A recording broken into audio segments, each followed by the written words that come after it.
Yeah, we'll discuss about different types of structural systems or different shapes of the roofs today. That is based on trusses. Some of the roof types are called as shell roofs or the folded plates or the flat slabs, grid slabs, geodesic domes, space frames.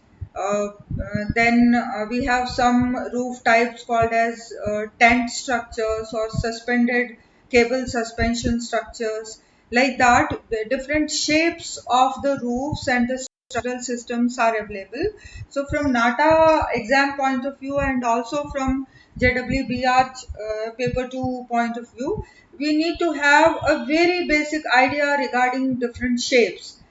In a way that maybe the visuals could be shown to you on your screen, and you will be then required to simply identify the type of the roof, which type of the structural system it is or which type of the roof it is. So you just need to know the profile, the shape of the roof so that you can identify.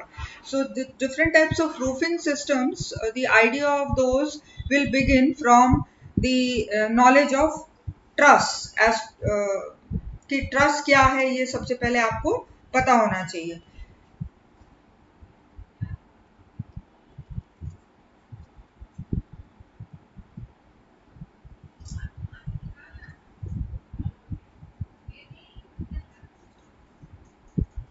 I have extracted this information from NPTEL courses, from where we will just go very quickly about these various types of roofing systems, which actually begins with the truss.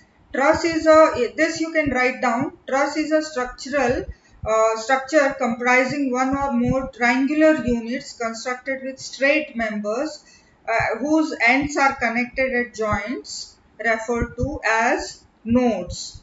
These are triangular units, right?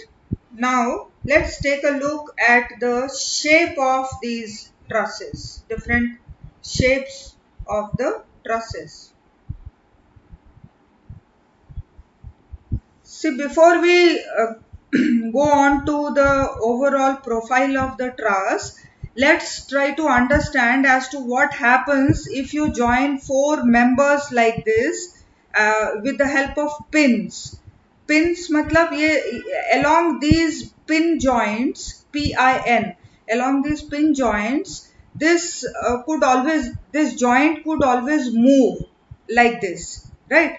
So if you create a assembly like this by joining four members together with the help of pin joints and push it from any one side, it can distort and take a shape of a parallelogram. From that of a square or a rectangle, it can take shape of a parallelogram, right?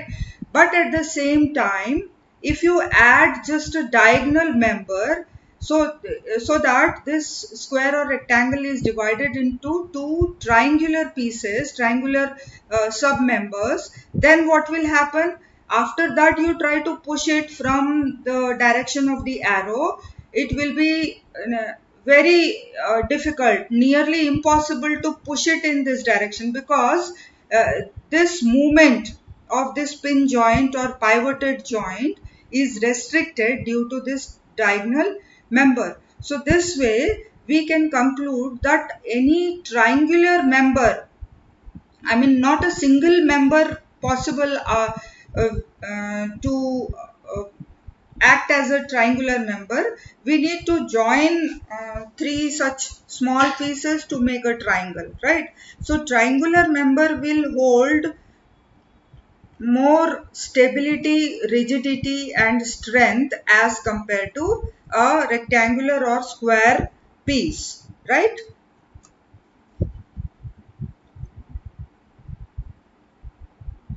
So the trusses are based on this particular principle, that these see this